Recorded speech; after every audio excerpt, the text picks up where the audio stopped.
We took a hike as a family up Silver Lake trails. It was a short 4-mile hike, less than 15 minutes from our house. It was a beautiful area with wildlife. It was a perfect day, slightly overcast but not too cold, just right for a family hike. I was prepared as well with backpacks full of first aid kits, lunches, waters, and at the last minute, I decided to switch packs so I could have more room. My husband and I each decided we would carry my 7-year-old's waters so that her bag was not quite so heavy. My husband was telling the kids how to properly wear their packs so they could equally disperse the weight of the bag on their back. He said we have a long way to go. Wearing your pack right will make the trail not seem so long.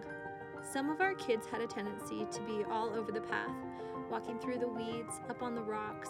We told them that they should stay on the path. Walking on the path would be easier. We recommended they wear their hats to keep the suns off their face. My 7-year-old started to get annoyed with all of our advice. We told her, "I'm just trying to help you hike in a way that will make the trip easiest. It's a long hike. If you do it wrong, it will be harder and feel longer." How profound is that? Isn't life like that? We're just trying to help our kids' road be a little easier, make their packs a little lighter. Our Father in heaven is trying to do this for us, but are we listening?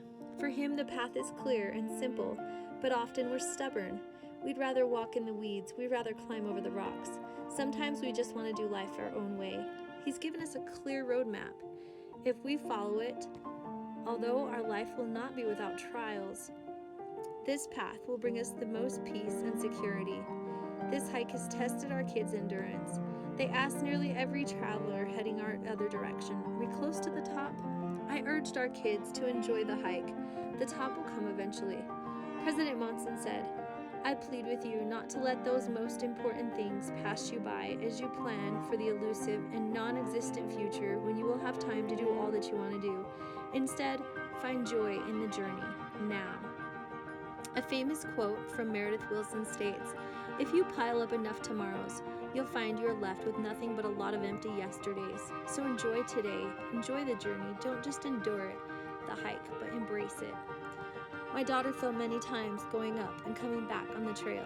To keep her from falling, we finally attached a carabiner to my husband's backpack so she could hold on.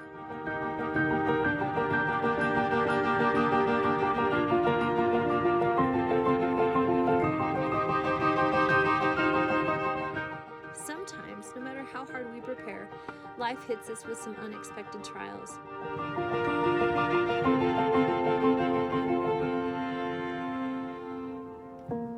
When we're prepared the best we can and leave the rest to the Lord, He says, "If you are prepared, you shall not fear." Don't kick yourself when you make mistakes. Just pick up the pieces and keep going. If you must fail, fail forward. Thomas S. Monson said, "Our task is to become our best selves." One of God's greatest gifts to us is the joy of trying again, for no failure ever need to be final.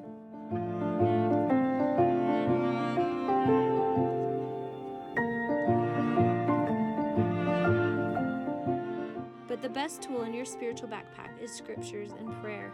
This is our way of holding on. This is God's life, His plan, His beautiful plan, and if we turn to Him, He will not be far away. Let Him lift us and support us in this journey.